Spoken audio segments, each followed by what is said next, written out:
Slay with the Queen, Micah K. Now remember, I'm doing this for the love of the game. Let's talk about my final analysis, my final thoughts on the Errol Spence Jr. versus Danny Garcia fight. Now, I'm not going to give you all of the rounds to break down because if you were tapped into the boxing fight, the main event, you know that Spence won in dominating fashion. All right, let's focus on a few rounds that I feel like that really stood out to me. Then I'm going to talk a little bit about the post-press conference and Terence Crawford. Round one, okay, Spence applied pressure right away out the gate, being active with his jab, okay? Before fighting Spence, Garcia was 5-0 against Southpaw, okay? That is a very significant factor. Let's get into round three. Very hard left hand to the body made Garcia stumble back a little bit. That's what Spence did. Spence was extremely active with his hands, getting good body shots. Also, good defense from Spence. That really stood out to me because in the prediction video, I talked about I really wanted to see and make sure that Spence was really, really on point with his defense. Now, round four, let's talk about what Larry Hazard Sr. said, who is a former referee and is also the commissioner of the state athletic board, okay?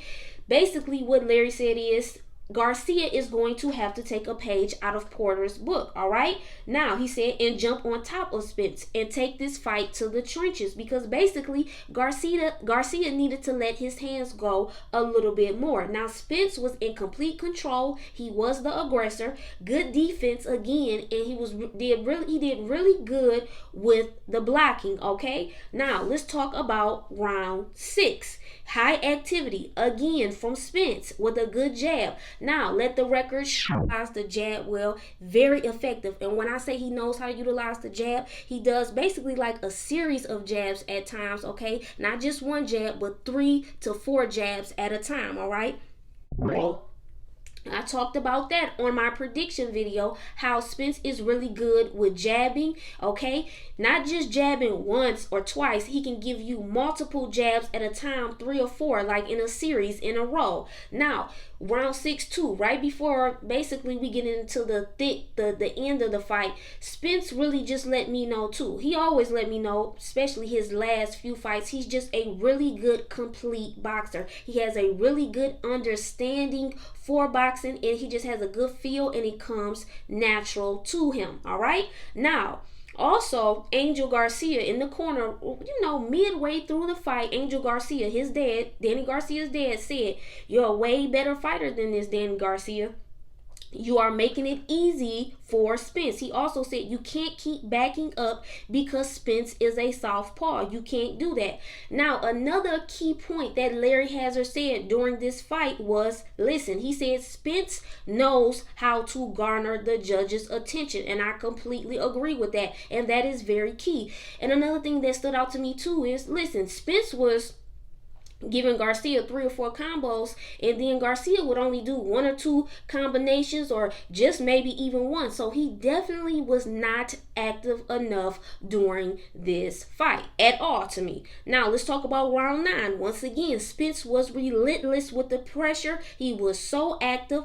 Straight left hand from Spence looked really good. Danny Garcia had a couple nice punches too, a nice right hand, but it was just not enough. Now, round 11 to me is when Spence started to get, maybe just lose a little focus or wasn't as alert. And I really like what his trainer, Derek James, was saying too. Like, listen, Spence, don't play around with him. Continue to keep your focus. Do what you've been doing. Get the job done so you can get this W. Now, round 12 stood out to me too, is because I saw really good flashes from Danny Garcia, but it was just a little too late. He should have been doing that. If he would have did that sooner, listen, you never know. The outcome could have been different, or it definitely could have at least been a closer fight. And another reason why really rounds 11 and 12 was key, because the commentators was talking about do basically you believe Garcia's dad, did they have the right game plan?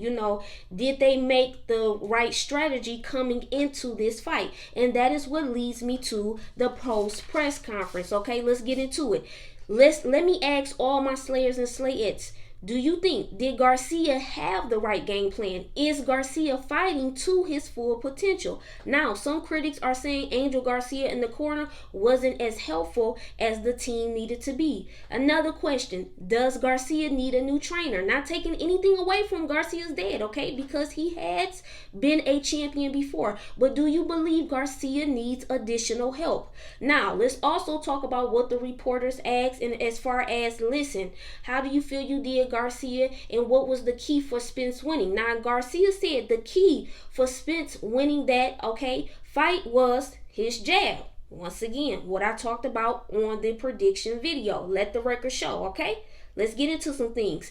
Also, the reporter asked basically, how do you feel as far as with all three fighters who you fought between Porter, Thurman, and Spence?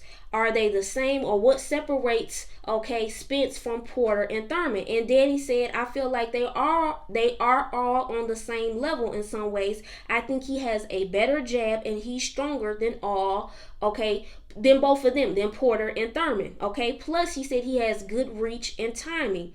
Now, overall, to me, this just shows me that Spence is just a smart fighter. He has such a high IQ. Let's talk about what the reporter, some questions the reporter asked Spence, all right? Now, the reporter asked Spence, what made the jab so effective for fight night, okay? Now, Spence said it was common sense. I was the taller person. He had the shorter arms, okay? I always had a great jab, setting everything up with a jab and outpointing him.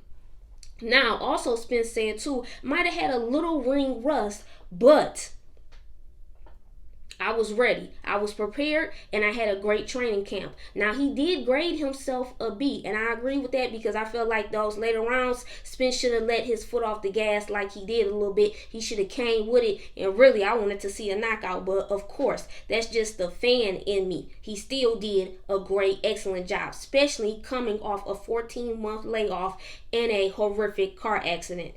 Excellent job, Spence, okay? Let's get into what Derek James said, because I'm also a student of the game. I love to learn from people who actually are in the ring and their trainers. Derek James, said something very significant after the fight. He said, I always say the jab is the easiest punch to throw, the fastest punch you can throw, and the hardest punch to block. You can see it, and he basically was saying how you could see it all through the fight. Now, he also said Spence used the jab for distance, constantly keeping occupied, being very active, and he used it for several other reasons, and it worked really well, and I definitely agree with that. Now, let's transition into Terence Crawford talk. Now, after the fight, from certain sources, it said that Crawford said he wasn't impressed. Now, let's also talk about prior to this fight. I got this information from Fight Hype on YouTube. Crawford said, let's not hate on my victories.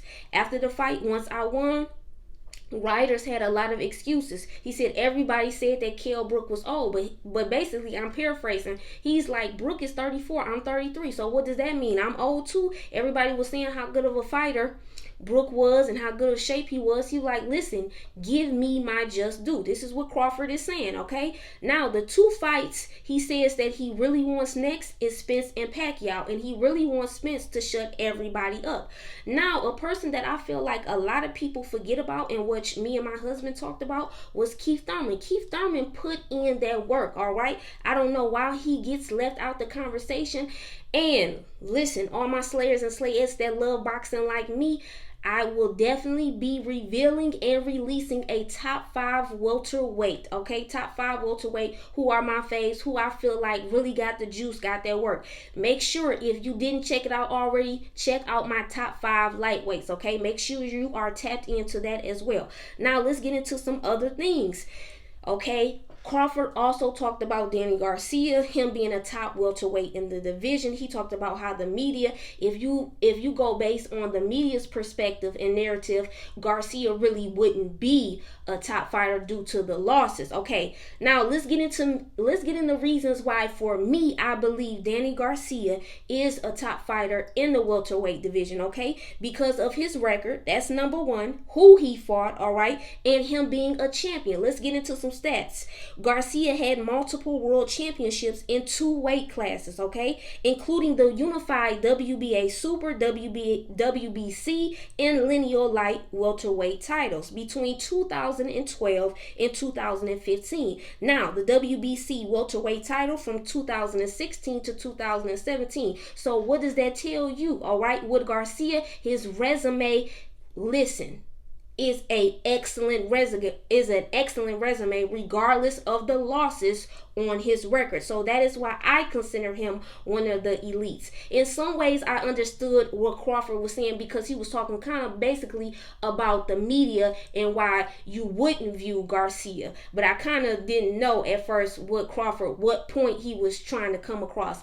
And what I wanted to say is basically what I'm getting at from other people, and just having debates and talking from people. The thing with Crawford is we haven't seen you fight a Sean Porter. We haven't seen you fight a Keith Thurman. These are people, and Spence, these are people who are champions, maybe not champions anymore, but who are or were champions, okay? So they were the elite of the elite. And a lot of people in the boxing world looking like, listen, they think Crawford is the one. He has the work, but we haven't seen him fight the elite. And until we see him fight the elite, then we'll know, okay, he really is number one. And really, to really squash everything, even like Crawford was saying too, Crawford versus Spence, it has to happen. Hopefully it'll happen. Now, let's talk about all my slayers and slayettes. If you had to choose right now between Crawford and Spence, who would you choose? Right now, I could not pick. Let me just say this about Crawford. I believe he is one of the best finishers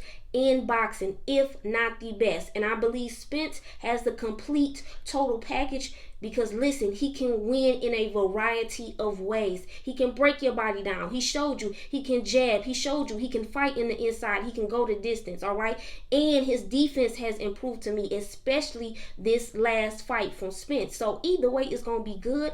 And not just taking my analyst hat off, just a fan of boxing, loving boxing. I really want to see Spence versus Crawford, okay? Now, I'm done.